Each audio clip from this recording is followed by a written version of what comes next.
Okay. Uh, actually, I talked about that a little bit. Okay.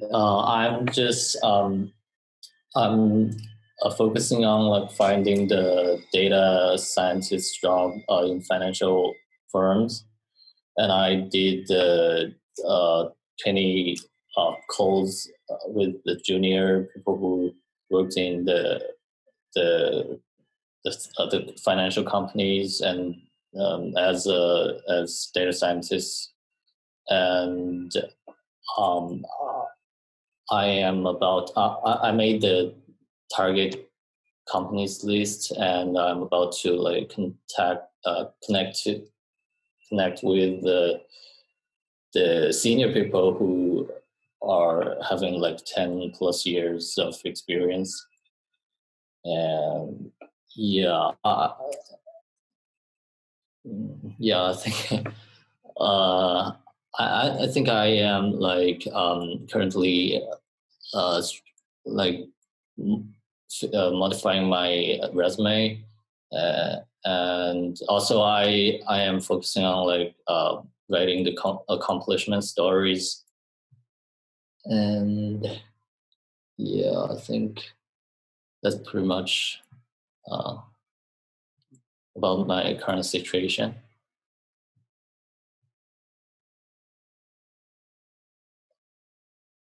Cool. Yeah. So yeah, it's cool that you like already identified the like the target like industry like with finance. A lot of people just look into this and say, "Hey, I want to do data science," without going any more in depth. Um, and yeah, we can talk about that. I was curious, have you identified any companies that you've been looking to try for there? Um, Uh, yes. I share my screen, and because I have some. yeah, you can do that. Okay. Uh,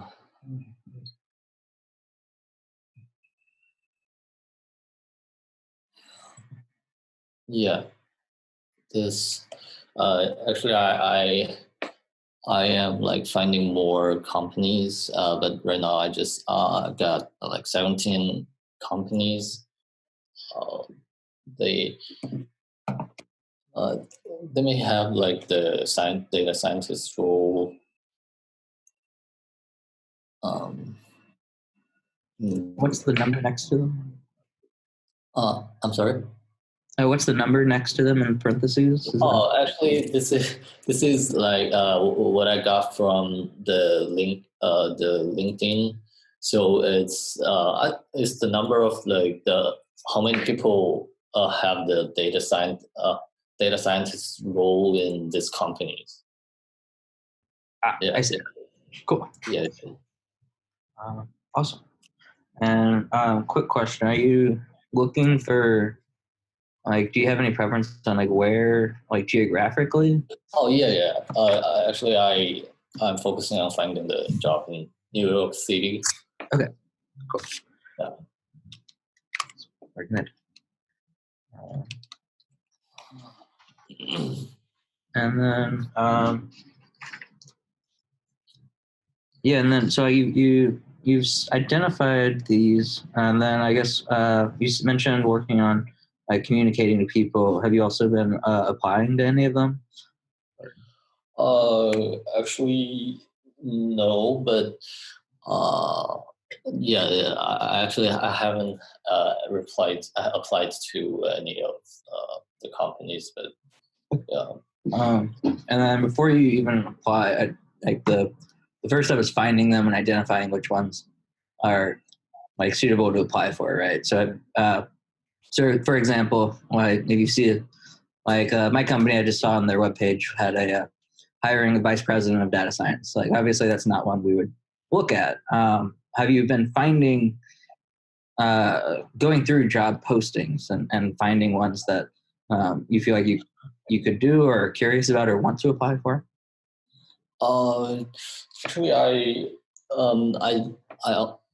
only had a look at on the Capital One because I when I connected with one of the data scientists, he just gave me a lot of information about the companies, and um, I guess there was a role that called a digital um, data scientist, but actually that's a little that's not what exactly I'm looking for. So he said I can just keep checking if there are new roles come up on the website, and he also can have a look at uh, the like new position for me available. Yeah, so I'm keeping watching, but there is no like the proper like positions at Yeah. this time. Yeah. So Uh, other oh, yeah. other companies I also haven't found that they almost like there are many like senior data scientists which very like have much requirements on the Yeah. work experience. I think You'll find that a lot. It's almost all data science. It's very hard to find an entry level data science job. yeah yeah uh, right. and to be honest, like the easiest way to, I say easiest, but Mhm.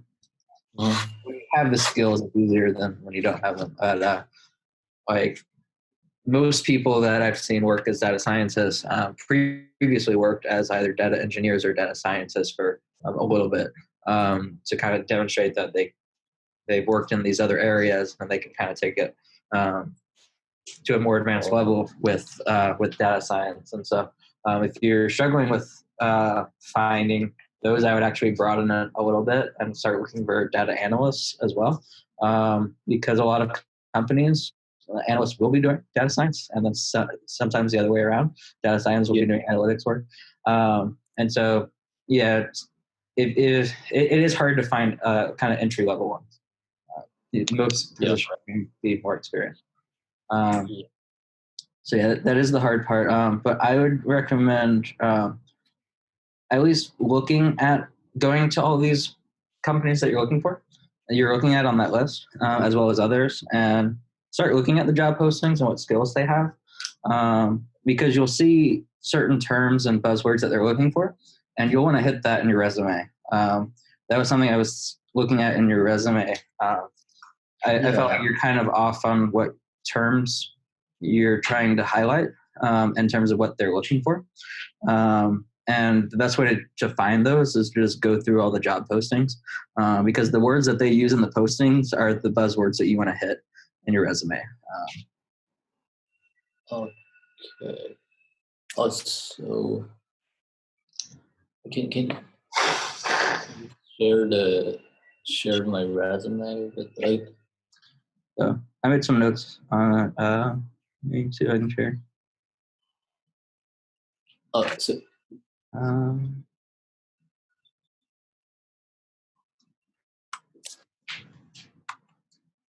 why is this not sharing?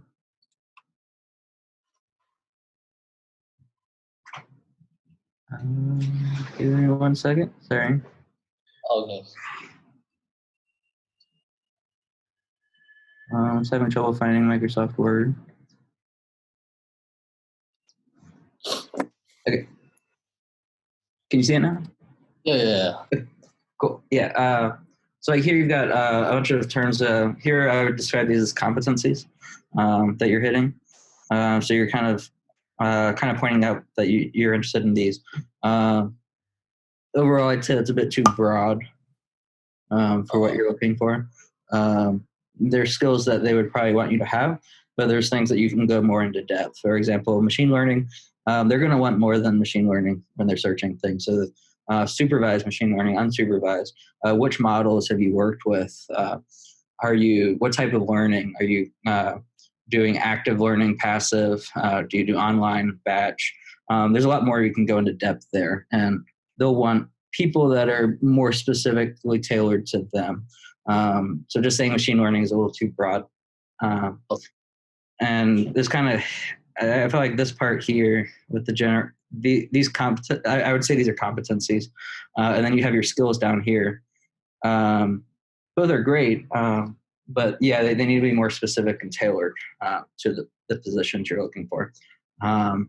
So I think you have a lot more skills than these, and I would recommend trying to reformat the resume. We can kind of go into that in a little more detail if you want, but kind of reformatting it to give you more space here, because this is, at least for data scientists positions, that's really what they're looking for. Do you have the skills to do what they're looking for? And so I would like really highlight the skills you have. And I can tell you, like Microsoft Office, they'll expect you to know that.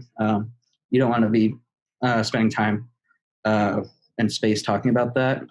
They're more interested in these later ones, so I would like kind of highlight that first, stuff like that. But we can kind of go into that. But mostly, I would say these words that you're using here should focus on the ones that you're seeing mostly in the jobs that you're looking to do. Okay.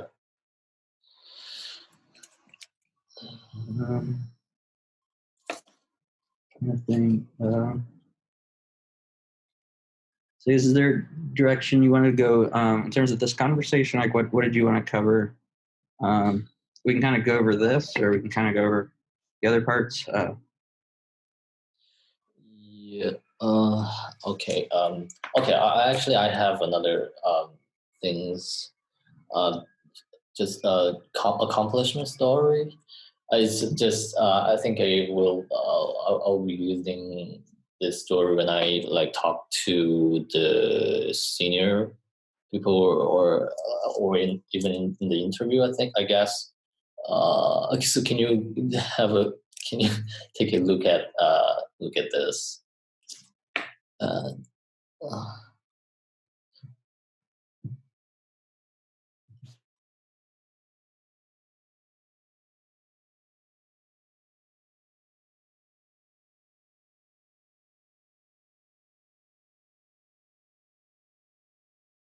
yeah, here.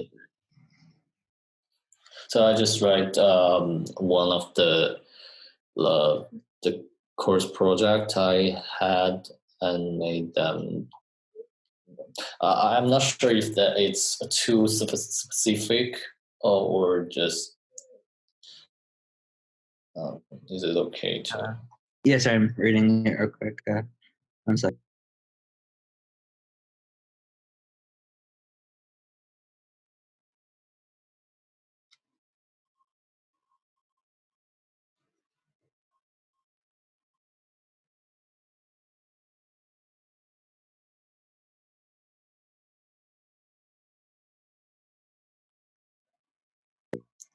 Yeah. So yeah, I would agree that a lot of this is a bit too specific.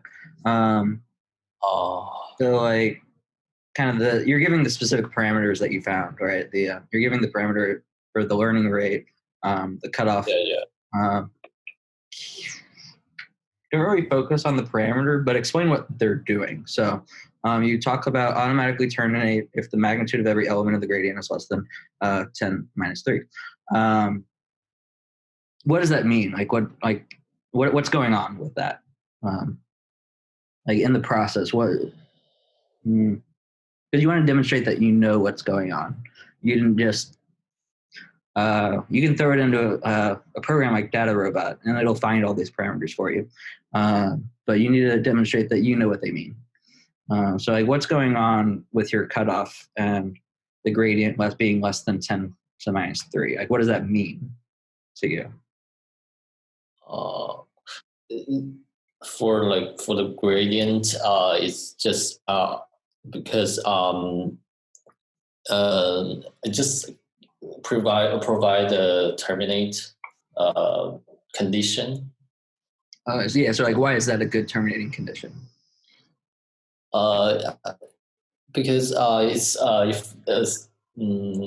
it's too small, it won't. It will be like I think it's not need to be too small to terminate, and also it will take. I think it will take more time to terminate if it was set too too small? Is it? Yeah. So the idea of gradient descent, we use it when we can't find the exact value, right? So like you can't calculate the exact thing to say, like the best solution is like 0.5 and 0.32. So instead we use gradient descent to find an approximate, it's called probably approximately correct solution. And the reason we do the gradient cutoff is because it's basically saying that the gradient, our solution is so close to what we think is the solution is so close to the actual solution that we're so zoomed in and our solution is effectively flat. There's no direction for us to move. There's no guidance that we can get anymore. And so we're saying that we're assuming that means we're close to the solution. And so I would kind of get to that out of it and talk about like the meaning of what you're doing, and say like talk about the surface, and say like terminate when the surface is no longer has a large enough gradient to provide direction, or the gradient implies that we're close to this, and say like the error of -3. So then I wouldn't really get into the details of what the exact parameters. Those are less important. They're looking to see that you understand what those parameters are telling you. Okay. So like, so I don't need to like providing these kinds of numbers, and I just need to like tell them about the rough idea of this algorithm. Yeah, I would focus on the rough idea and show that you understand what logistic regression is, or whatever model you're going to talk about. Like show that you understand what it's doing, because that's when you're kind of demonstrating that you've done something. You want to show that you doing it has given you knowledge about it. I can go in and just throw numbers at it, like in scikit-learn, and say run it with these parameters, and then keep changing the parameters to get a good value. But that doesn't demonstrate that I know what I'm doing. So that's your goal in an accomplishment story, is to tell the other person that you know what's going on and that you can extrapolate to this other problems. And so the other thing, I saw this in your project experience. You talk about a 0.1 error or something, or you're giving the errors.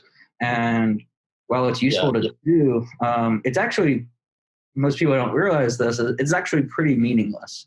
0.1 error, it sounds good. So does, I think you had like 0.01 and another one. And it's like, it sounds great, but I don't have a reference for that.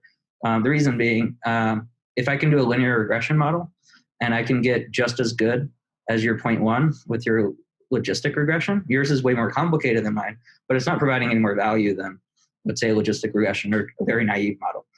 So you want to kind of give context to your results, to say like, this is better than the typical approach, which is, I don't know, let's say logistic regression is pretty much the standard one.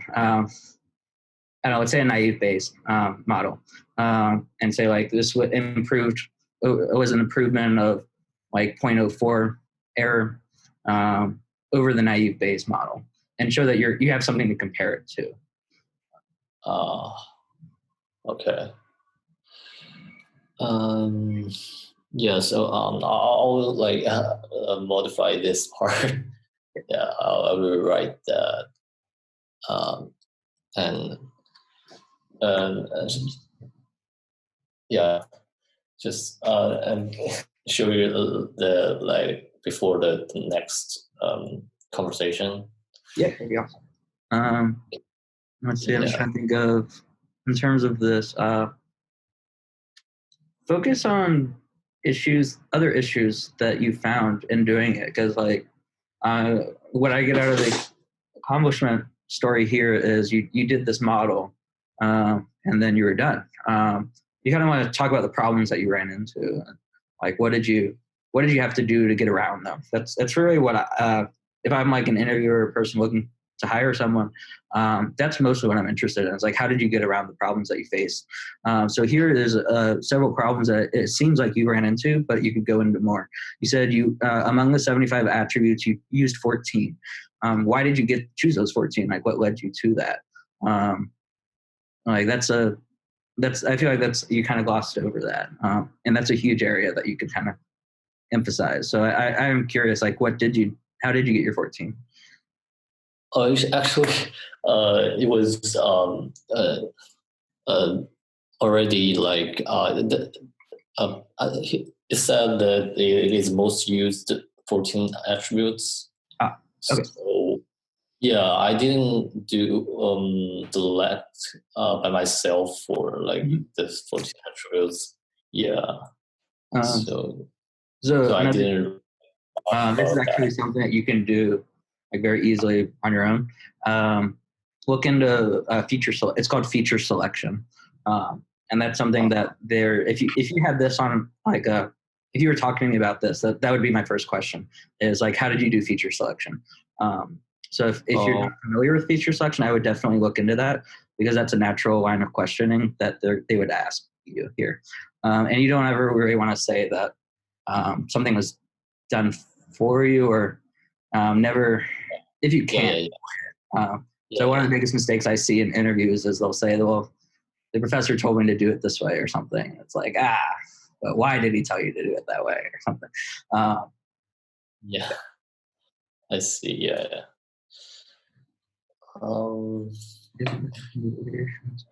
Yep, that's good. Yeah, and it'd probably also be good to talk about the other ones that you did as well. If you do like a similar story for each of them, because you don't really know which project that you did is going to most relate to what they're looking to do, and you want to have a story for each of them. I will prepare that. I just I just want to know like how should I write this kind of like stories.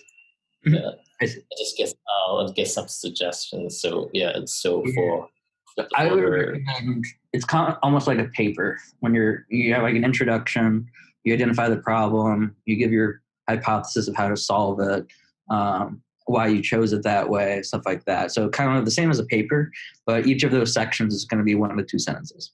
So like, why is heart disease diagnosis classification important? Like it's obviously it is important because then we can, identify what types of heart attacks and whether someone's having a heart attack based on these properties. And then it's like, why use a logistic regression model? And then here's a couple of backgrounds. Why? Explain what your thought process was. Your stories should always explain your thought process. And then talk about the problems you ran into. So this is kind of like your results and discussion section. You're going to talk about that, and then you're kind of conclude it with, here's what I was able to do to overcome those problems. And then at the end, you can quickly summarize in a couple sentences, like what you learned. Oh, okay. Yeah.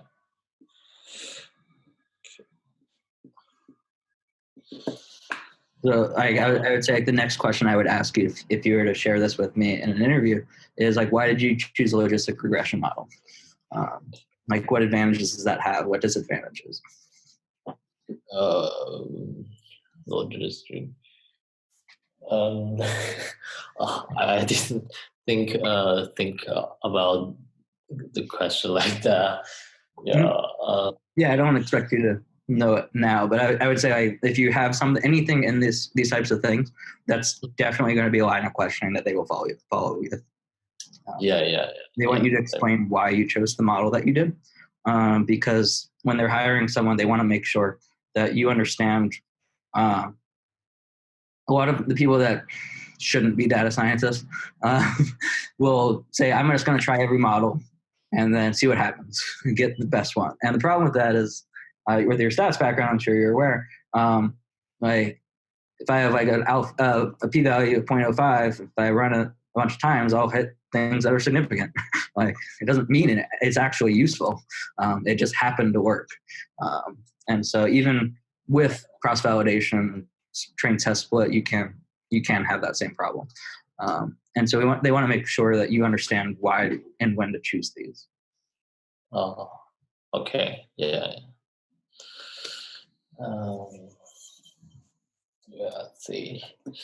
Okay, so I also have a question about the other than like this kind of project related to the algorithm things in machine learning, I thought also heard that some like interviews they will ask you about the, I think the business insights, how to I think is similar to what the feature selection, something like that. Just like be more business insights on a certain problem they provide. Yeah, that's a common type of question you'll get for data science is like, here's a problem that we're looking into, like, or we've done, or we want to do. How would you go about solving it? So I think I think I had an interview like a couple years ago where that question was predicting when a machine's going to fail, like an assembly line machine. And they don't expect you, the important part of those types of questions, they don't expect you to have an excellent answer in the sense that your solution is going to work. What they're looking for in that is that you can explain the why behind your answers. They want to see that you can explain and have a reason for what you're choosing. So having good knowledge of that subject area is very helpful. If you don't have it, like being creative on your feet will probably suffice, to be honest. They're not looking for you to be an expert in that field. For an entry-level position or a position that you're likely to be applying for straight out of school, they'll care less about that and more about, all right, well, you have this solution, let's investigate it. Or they'll direct you. So knowing more about what that industry is. So if you've already identified it as finance, so it seems like you already have a good amount of experience in that. So if you're already limiting to that, I wouldn't worry too much about the domain knowledge, but more like being able to have creative solutions. And they're going to question you and make sure that you can back up your solutions. And the advice I would give, no matter what you do on your answer, I didn't go ahead before they even ask, point out on your own what are the advantages and disadvantages of your approach, because that'll go a long way. Okay. Yeah. I think other than that, if you want, we can go over some, or we can. Yeah, I don't know what you want to go do now.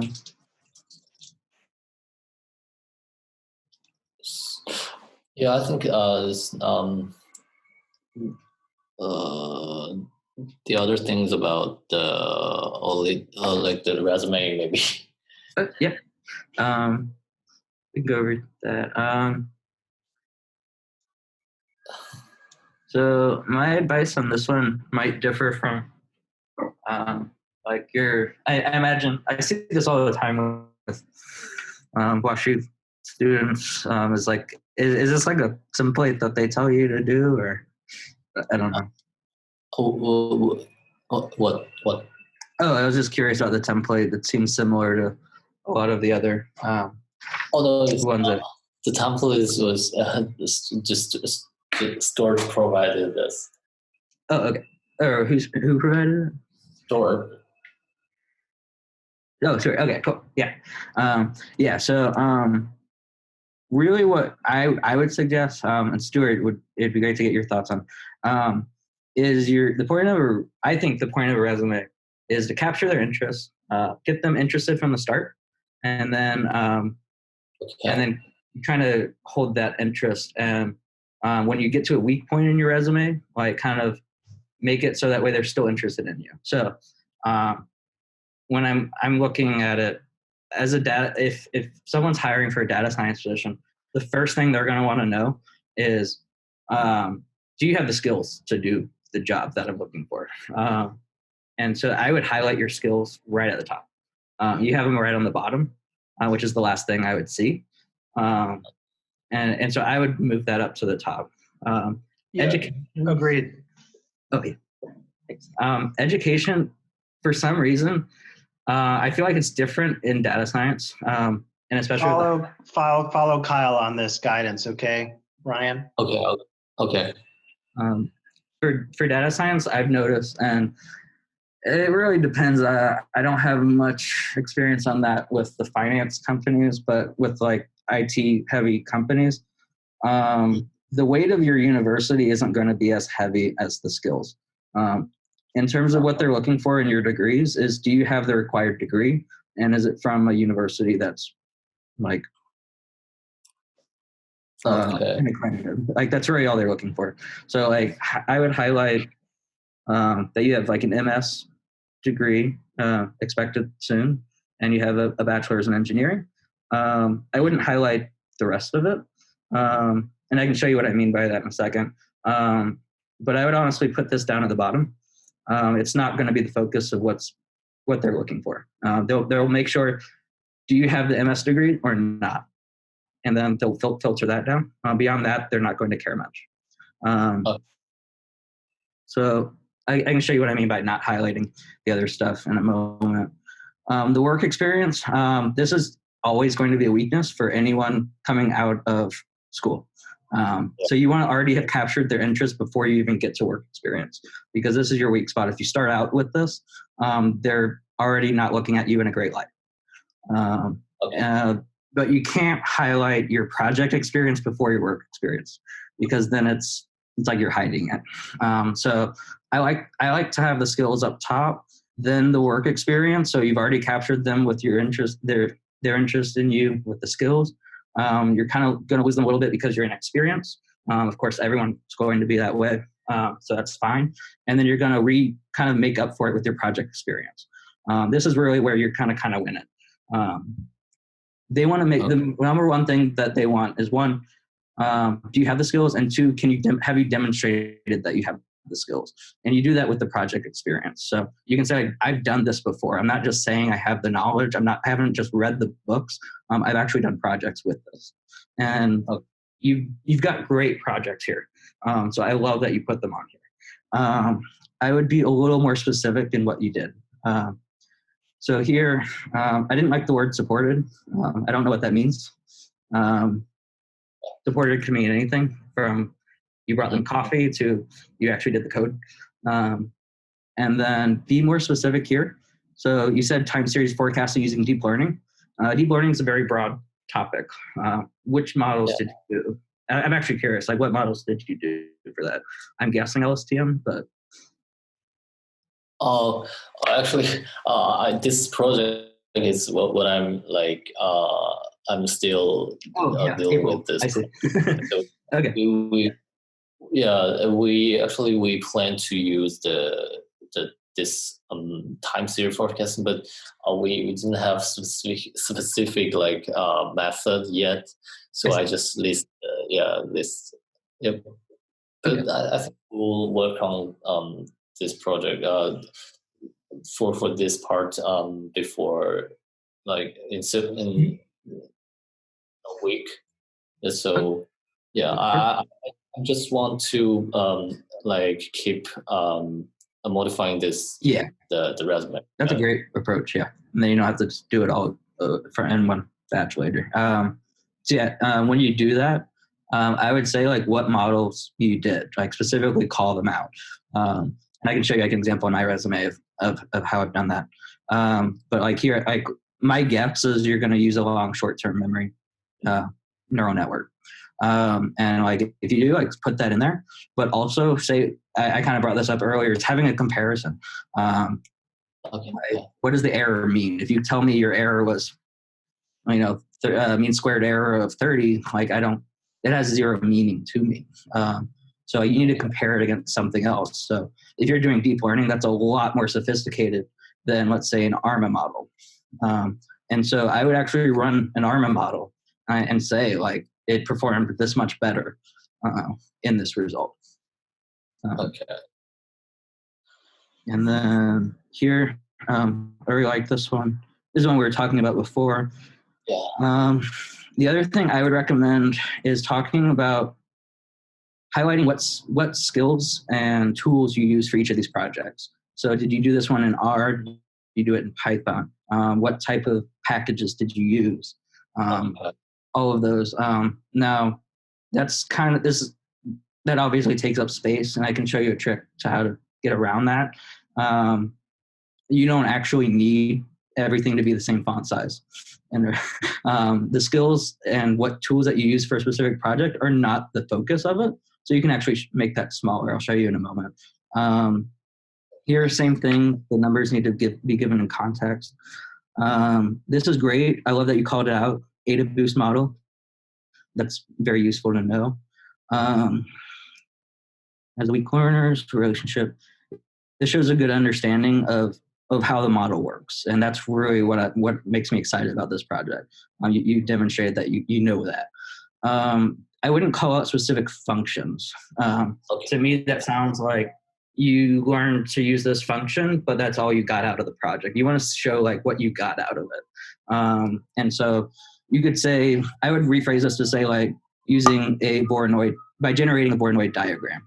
That's effectively what you did there. Okay. And you can leave them to kind of figure out how they did that by saying you used MATLAB. And then I was actually confused what this meant. Help developers optimize mobile app usage by applying dictionary and tuple. Yeah, it's actually this project. How does it say that? It's I'm currently like learning to practice the Python and SQL. So this project is what I did to like practicing how to use the dictionary and it as a project. But yeah, I wouldn't highlight those. okay. That's a little too different. I wouldn't emphasize what you used there, like what you accomplished. So my findings wasn't like I felt like the rest of that was good. Like it kind of like really hurt the rest of it. Because like a dictionary and a tuple are really basic things that I would expect people to know. And so you don't want to highlight that. Okay. And then it's Jupyter Notebook, not Note. So make sure that you've got these correct and what you're saying on here. I was going to pull up. So also interests. I feel like I already have these interests from your competencies. Like I understand already that you're interested in algorithms, machine learning, analysis. I don't think it needs space. It's taking up space here. I like that you're good at these things. But the question you should ask yourself on every part of the resume is, am I maximizing the amount of so you have a limited amount of resource in terms of space, and you need to maximize the value that you can get for each space. And so right now I feel like you're running out of space to emphasize your skills, because you have a lot more skills than this. And so if you need to take something out, I would say that, unless you're applying for a job where they want this. If they're looking for something where languages are important, I would definitely put that. Okay. Let me see if I can pull up. Yeah, so let me share a new screen. Share.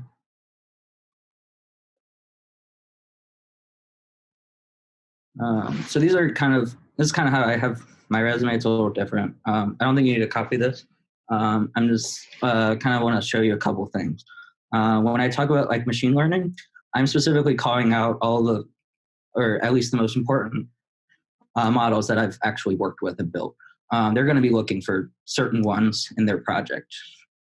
So they're like, you'll see when you're looking at the individual job postings, they'll say like someone that has experience with like logistic regression or Gaussian mixture models. These are like keywords that they might be searching for. When they have hundreds of applications, they're going to be searching for keywords that just stick out.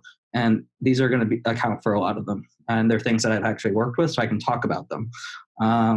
Software and tools. I feel like you have a lot more software and tools experience than you listed.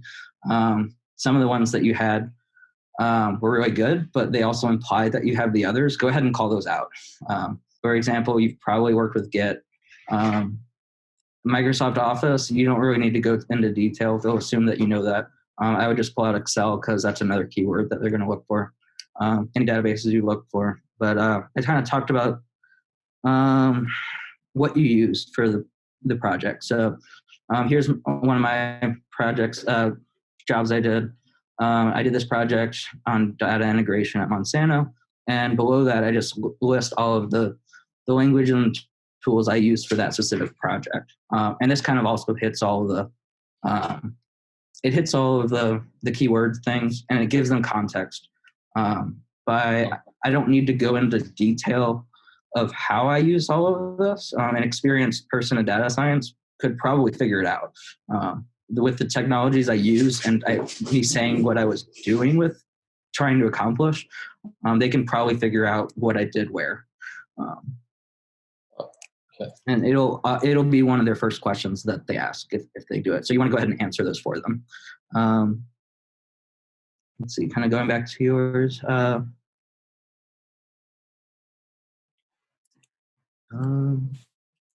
Yeah, so I think I mentioned having the skills up front. Yeah, my summary sucks. So don't use that. Yeah, you have your competencies. I like that you highlighted those up front. Call out what languages you know. That's one of the biggest questions they're going to want to know. Like, do you know R? Do you know Python? Within Python, they're going to want to make sure you know these things. Call them out. Say that you know NumPys and Pandas. Scikit-learn, any of those that you know. It sounds like you know R because you have RStudio on there. But there's several other things that you could call out here. You had SQL on there. You've probably used Git. Regular expressions, that's something that you'll see on some of these applications. Put that on there. I assume you've probably worked at that. If not, it's very easy to go learn. I recommend doing that. Yeah. So I would say those are the main tips I had for this.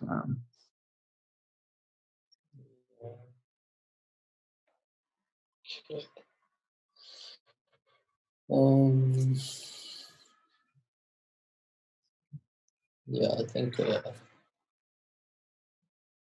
will like try to change. That was something I meant to also highlight. How I wanted to show you how to kind of not take up as much space with your education and highlight the important part. So if I go back to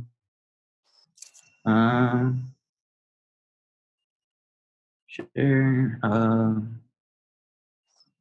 think it's on this. I have so many different CVs at this point, depending on what I'm applying to. So I just have like one for each line. I mentioned the main thing that they're going to be looking for a data science thing is, do you have the degree? Is it the type they're looking for? So like having it off to its side here is probably the easiest way I've found to do it. And then just list the school and where the dates. And so you can kind of cram it all into a shorter amount of space. The hard part, I would say, you're at a disadvantage. I have a little more experience, and so with that, I can kind of use 2 pages. If someone's coming straight out of school, I'm always told keep it to 1 page because you don't have enough experience to warrant 2 pages. So it's a little harder for you to kind of cram it all in there. So anything that you can do to save space, you should. Okay. Yeah.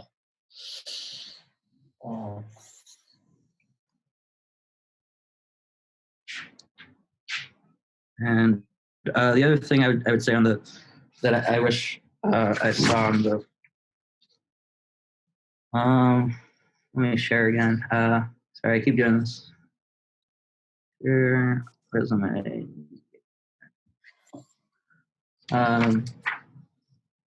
Was like, what did you conclude? You kind of say like what you did, but like, what was the conclusion? That's really what will separate you from a lot of people. Like anyone can go and do a model, but kind of taking that model and saying like what it means and what you can do with it. And like, did it save the company like money? How much money? Did it increase efficiency? Like how much? Stuff like that. You really need to kind of bring it back to value because they want to see your most important. The entire purpose of a data scientist and every job is to generate value for the company. And by kind of highlighting that, it kind of shows that you're focused on that goal and that's what they want. And so for each of these, you kind of want to tie that back in.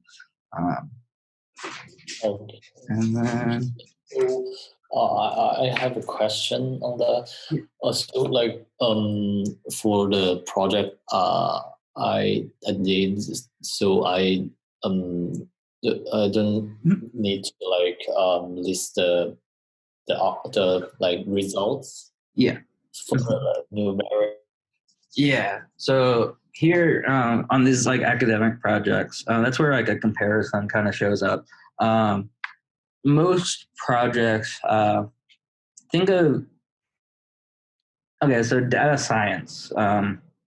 In order for someone to be doing data science, I always tell people you have to be doing science. Obviously, it's part of the name. And science involves following this scientific method. You generate hypotheses. If you're not generating hypotheses, I'd say you're not doing science.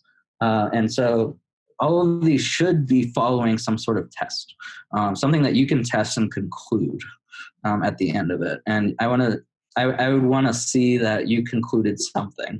It doesn't matter what so much. So, for example, you might conclude that a logistic regression model would outperform a naive Bayes for some reason. And so, like you could say, like by applying the logistic regression model, I found that it performed, so much better than naive Bayes, and that was your conclusion. In the let's see, in like the optimized mobile app usage, like you say you optimized it, but what did you optimize? Were you trying to like optimize monetary stuff, distance traveled to the store, like I guess in-store apps. So like there's something that you're optimizing and give a value to that. Like what did you optimize? Stuff like that. Like going to the next step of saying, extracting value from what you did, even if it's an academic thing.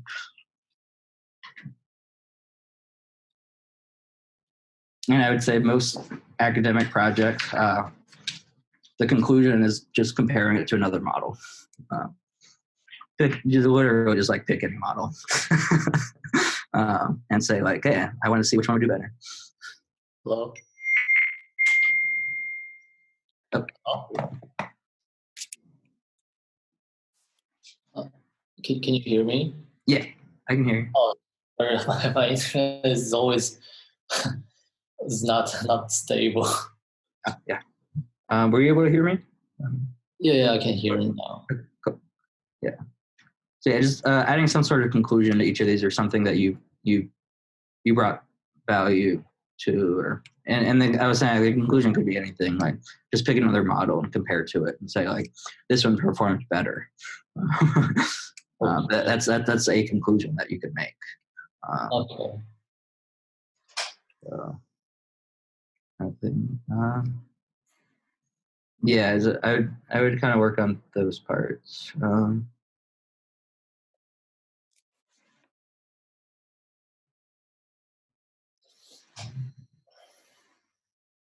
So I don't know what the next step would be. I think we kind of went over a few things. I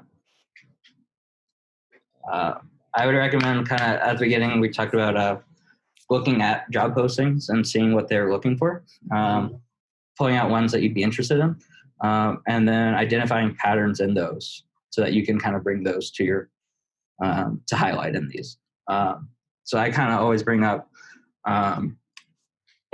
different areas of data science, and I always try and categorize the different postings into the different ones. And then I ended up generating like resumes for each of the different types, and then it's very easy to kind of continue from there. Okay. I would like go ahead and start like pulling out apps and then seeing what you can about like the patterns. See if you can identify patterns in them. And then I think we kind of talked about how to adapt the resume. Also, I was going to say, like, if you can, like, add a LinkedIn or GitHub. If you have a GitHub, though, it's always good to highlight that. And then let's see, and then kind of like I forgot the story thing that we were talking about before. I try and get one for each of these. Mm-hmm. Yeah. Okay. And then in terms of the skills, you'll want to start with the most powerful skills you have. And like you'll see when you pull out the job postings, like kind of which ones those are, what they're looking for, and you want to match your skills to those job postings as much as you can. You don't want to just copy them though, but you'll get the idea. Okay. Yeah. I'd say it's quite a bit of work for you to do already. Yeah. Guess. Okay, I'll like I'll send you the new one after I made the modification on that. Cool. Awesome. I guess my work question. I don't know if Stuart's still there. Yep, I'm still here. Yeah, so in terms of, so Ryan has work to do on the resume, and so let's make that the number one priority. What else do you think Ryan will be working on between now and say when you speak next? I was going to say the stories for each of the projects. You should be able to tell a story for each of those. In the interviews, like most interviews I've had, they'll say like, "Hey, you listed this project. Like, tell me about it." That's how it starts, and then you tell a story about how that project went. And then, so you need to have a story prepared for each of those. And then the other thing was finding job postings that you're interested in, and pulling out. Like, go ahead and like copy them out and print them out or save them, and kind of start looking for the patterns of what they're looking for, the skills, the descriptions, what they're looking for. You'll start seeing the patterns, and you need to learn how to match your resume to those patterns. But the first step is finding those and identifying the patterns. Yeah. Okay. So Ryan, let's see, in terms of next steps, how would you feel about, say, today's Thursday? Would you think that by the end of this weekend, say come Sunday night, you'd be able to email those things to me and Kyle? Yeah, I think I can do it by then. It's not a small project, but and I'm sure you also have stuff you're doing, but could we try to set that as the goal of Sunday night? Yeah, I will try my best. So, if you had a pizza party scheduled on Friday night, maybe you just grab a piece of pizza and stay and say hi for 20 minutes and then get back to your room and work on the resume. And then on Saturday night, if you had, movie night, then, maybe you watch a little bit of the movie and then, come back and keep going. Yeah. So not to like destroy your weekend or anything, but just try to use every moment available. Right. Yeah. Okay. Good. So was this helpful for you, Ryan? Sorry. Was this helpful? Yeah, absolutely. It's very helpful. Yeah, I think so. I mean, it's really kind of opening eyes to what the expectation is, and hopefully, I think with each conversation, we'll just be getting closer and closer to what you need to do in terms of the things that are happening in the financial field specifically. You're looking at the job descriptions and seeing what you see, unique to, say, a financial company's data Yeah. science, data analyst job description, maybe versus another one. You might grab another one and see how they differ. Try to grab, between 5 and 10 job descriptions for Mhm. financial firms hiring a data analyst, and like Kyle is saying, download them, read them a couple times, take a highlighter and highlight terms. I think that could be a really good exercise. Not just look at it on a screen, but really print it out and get physical with it. And Yeah. then um, and then maybe the other thing to do is to do some reading about the role that data science is playing today in how financial firms boost Mhm. their performance and the relevance that data science is playing. Okay. Yeah. Cool. Thank you so much, Kyle. I would say let's try to do this once a week with Kyle, and then we'll get into more of a rhythm as we go. Okay. Sounds good. All Thank right. you. Thank you, guys. Good job. Thank you so much. Yeah. Thank you. Talk to you later.